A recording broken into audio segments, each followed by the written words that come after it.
के द्वार से लौट करके स्वर्ग के द्वार चला जाता है। और ये तो कोई पिता अपनी बेटी का कन्यादान कर दे तो समझ लीजिएगा उसके लिए भी तो स्वर्ग के द्वार खुले रहते हैं महाराज। लेकिन आज वर्तमान समय में बेटियां पैर पुजवाती नहीं है, उससे पहले ही बिना पुजवाई तो घर छोड़ करके चली जाती है महाराज। इसलिए निवेदन करना चाहूंगी कि हम यदि हमारे पिता को स्वर्ग में भेजना चाहते हैं तो उनके हाथों से आपके पैरों का पूजन जरूर करवाना महाराज। अब आप विचार करती होंगी महाराज कि कथा तो चल रही है, पर मैंने आपको कल भी बताया था कि हर एक जीव को याद है कि परीक्षित का मोक्ष कैसे होगा, राम कृष्ण का जन्म कहाँ हुआ, राम वन क्यों गए, क्या कारण रहा होगा राम को वन जाने का, भगवान ने उस कारागार में जन्म क्यों लिया, सबको सारी कथा याद है। लेकिन कथा वही जो किसी का जीवन बदल दे महाराज। इसलिए मैं आपसे यही निवेदन करूंगी कथा के माध्यम से कि हम भी अपने पिता की एक अच्छी पुत्री बन करके समाज में उनका नाम रोशन करें, क्योंकि जरूरी नहीं रोशनी चिरागों से ही होती हो, घर में बेटियां भी उजाला करती, घर में बेटियां भी उजाला करती। इसलिए मेरा निवेदन है हम अपने माता पिता के मान सम्मान को सदैव बढ़ा करके रखें। इस प्रकार श्रीमद् भागवत महापुराण का रसास्वादन कर करके धुंधकारी की प्रेत आत्मा को मुक्ति प्रदान हुई। और यहाँ बद्री विशाल में देव ऋषि नारद जी कहते, वाह मेरे प्रभु, इस श्रीमद् भागवत महापुराण को सुनकर के भी क्या मरा हुआ व्यक्ति जो इस धरोधाम को छोड़ करके चला गया, ये क्या मरने के बाद भी जीव के ऊपर कल्याण है, जीव के ऊपर कृपा कर देती है, जीव का उद्धार कर देती है। कहा हाँ महाराज, ये जीते जी तो उद्धार करती ही है, ये मरने के बाद भी उद्धार कर देती है, ऐसी कथा है। कहा जाता है राम कथा हमें जीवन जीना सिखाती है, और श्रीमद् भागवत महापुराण की कथा हमें जीवन जीना ही नहीं, हमें मरना किस प्रकार है ये भागवत महापुराण की कथा सिखाती है। क्योंकि इस कथा में 6 ऐसे महापुरुष हुए हैं कि महाराज जिनको पता चला गया था कि हमारी मृत्यु किस समय, किस क्षण, किस पल आ जाएगी। राजा खटवांग हुए हैं जिनको पता चल गया था कि मेरी मृत्यु केवल एक दिन में, कल तक का मेरे पास समय है, और फिर कल के बाद किस समय किस क्षण वहां से बुलावा आ जाए कोई पता नहीं। ऐसे इत्यादि राजा हुए हैं, और उन्हीं में से एक राजा हुए हैं राजा परीक्षित जी महाराज, जिनको पता चल गया था कि इन 7 दिन में महाराज अपने राम 7 दिन के मेहमान हैं, और 7 दिन के बाद हमारे राम कहाँ जाएं, वैकुंठ जाएं, कहाँ जाएं, किसी को पता नहीं है महाराज। और इस कथा के वक्ता और श्रोता दोनों ही परम ज्ञानी, एक है ब्रह्मराज और एक है विष्णुराज, दोनों परम ज्ञानी। क्यों? क्योंकि दोनों को ही भगवान ने माँ के गर्भ में जाकर के दर्शन दिया। कहा जाता है कि जब बच्चा जन्म ले लेता है तो बच्चे बाहर जब जन्म लेकर के इस दुनिया में, संसार में आ जाए, तब उसे भगवान का दर्शन होता है। लेकिन 2 ऐसे महापुरुष हुए हैं, ऐसे परम ज्ञानी हुए हैं, जिनको महाराज जन्म लेने के बाद नहीं, जन्म के पहले ही माँ के गर्भ में भगवान अंकुश रूप धारण कर कर पधारे, और भगवान ने माँ के गर्भ में दोनों महापुरुषों को दर्शन दिया। एक है सुखदेव महाप्रभु और एक है राजा परीक्षित जी महाराज। कथा आती है कौशिकी संहिता में कि महाराज सुखदेव महाप्रभु का प्राकट्य कहाँ हुआ। कहा जाता है कि भगवान श्याम सुंदर और जुगल किशोरी राधा रानी जी महाराज धरोधाम पर आने के लिए भूमिका बना रही थे, और माँ जुगल किशोरी राधा रानी जी अपने हाथों में चूड़ियां, अपने हाथों का श्रृंगार, अपने हाथों को सजा रही थी। मानो राधा जी अपना 16 श्रृंगार कर रही और भगवान श्री श्याम सुंदर भी बड़ा सुंदर श्रृंगार कर करके इस धरोधाम पर आने के लिए भूमिका बना रहे हैं। और वहीं उनका बंद पिंजड़े में तोता बैठा हुआ महाराज, तोता फड़फड़ाने लगा। राधा जी ने उस तोते से कहा, तोते आज आप इतना क्यों फड़फड़ा रहे हो, क्या बात है, क्या कारण है? तो उस तोते ने कहा, माँ आज एक पुत्र को छोड़कर के माँ चली जाएगी, तो मैं ये देख रहा हूँ जब पुत्र को माँ छोड़कर के जाती तो जीवन व्यतीत करना कितना कठिन हो जाता है, जीवन जीना इतना आसान नहीं रहता जब बच्चे के ऊपर से उसके माता पिता का साया हट जाए महाराज।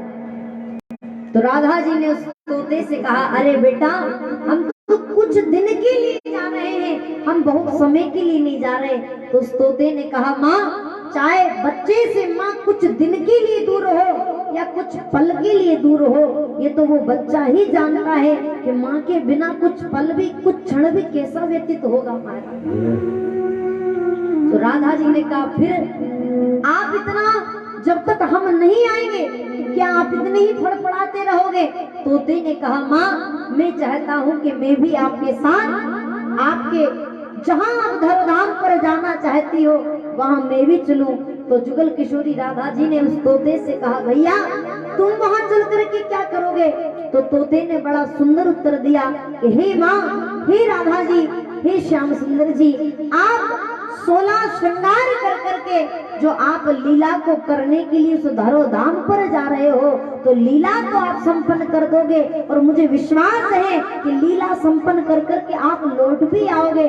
लेकिन मैं ये जानना चाहता हूँ, लीला आपने कर ली लेकिन लीला को बताने वाला भी तो कोई होना चाहिए। इसलिए हे राधा जी, हे माँ, हे श्याम सुंदर, हे परमेश्वर, हे सच्चिदानंद, मैं चाहता हूँ कि आप उस धरोधाम पर जाकर के आप सुंदर सुंदर लीलाओं को करना और आपका लाडला शुभ, आपका लाडला तोता आप लीला करना और आपका लाडला शुभ धरोधाम पर जाकर के आपकी लीलाओं का दर्शन सभी भक्तों के बीच, सभी भक्तों के मध्य कराएगा महाराज। तो वही सुखदेव महाप्रभु भगवान लीला कर करके चले गए और वही सुखदेव महाप्रभु भगवान की लीलाओं का दर्शन करा रहे हैं। किसको? राजा परीक्षित जी महाराज। इस प्रकार सुखदेव महाप्रभु का प्राकट्य हुआ। एक कथा का दर्शन और आता है कि भगवान के लाडले शिव का प्राकट्य महाराज भगवान शिव और सती जी भगवान श्री राघवेंद्र सरकार का भजन करती।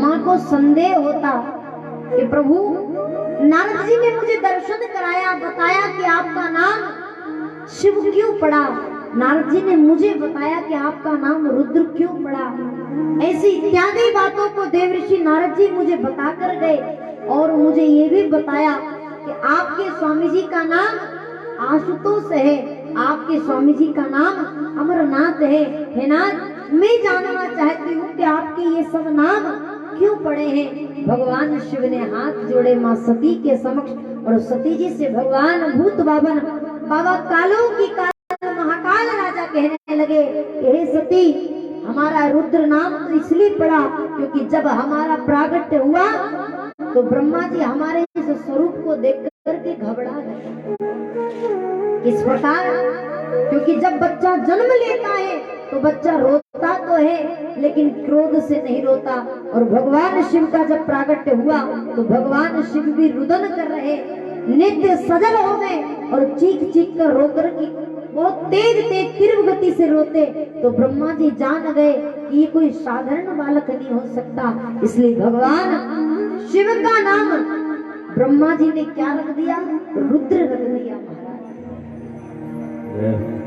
और भगवान शिव का नाम आशुतोष इसलिए रख दिया क्योंकि भगवान आशुतोष सब जीव के ऊपर कृपा करते हैं, बड़े भोले भाले, बड़े सरल सौम्य। आशुतोष शशांक शेखर चंद्र मौलि चिदंबरा, कोटि कोटि प्रणाम शंभु, कोटि कोटि दिगंबरा। हे नाथ, आप जो जीव नाम ले और नाम लेने मात्र से उसका उद्धार हो जाता है। लेकिन हे नाथ, आपका नाम अमरनाथ क्यों पड़ा, जानना चाहते हैं। तो सती जी को भगवान शिव ने कहा कि हमको अमृत की प्राप्ति है, तो हमारा नाम क्या हो गया, अमरनाथ हो गया।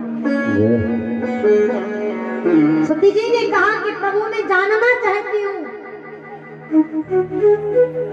मैं जानना चाहती हूँ। पार्वती जी ने कहा क्षमा चाहती हूँ। पार्वती जी ने कहा हे प्रभु मैं जानना चाहती हूँ कि आपके गले में ये नरमुंडों की माला किसके नाम की धारण करे हुए हो, क्योंकि देवऋषि नारद जी ने कहा कि ये एक मुंड, सब मुंड अलग अलग है और आपके स्वामी जी ने सब मुंडों को अलग अलग धारण कर करके रखा है। किसके नाम का कर कर रखा है ये आप जानिएगा। भगवान शिव आश्चर्यचकित रह गए। इतनी सारी बात देवऋषि नारद जी के और पार्वती के मध्य हो गई, हमें पता भी नहीं चला। तो भगवान शिव ने मां पार्वती से कहा कि पार्वती ये नरमुंडों की माला किसी और के नाम की नहीं है, ये नरमुंडों की माला मैंने आप ही के नाम की धारण करके रखी है। किस प्रकार भगवान शिव ने मां पार्वती जी की पूर्व चरित्र सती चरित्र का दर्शन कराया और कहा जब आप सती थी तो आपको मेरे राघव के नाम को लेने मात्र से संदेह हो गया था, और जब आपको मेरे राम के नाम पर संदेह हुआ तो फिर आपने मुझसे प्रश्न किया, जब वो राम है, वो सच्चिदानंद है, वो परमेश्वर है, तो वो अपनी पत्नी के विरह में बन बन क्यों भटक रहा। भगवान शिव ने मां पार्वती को समझा करके कहा कि पार्वती ये सारे मुंड आपके ही नाम के हैं।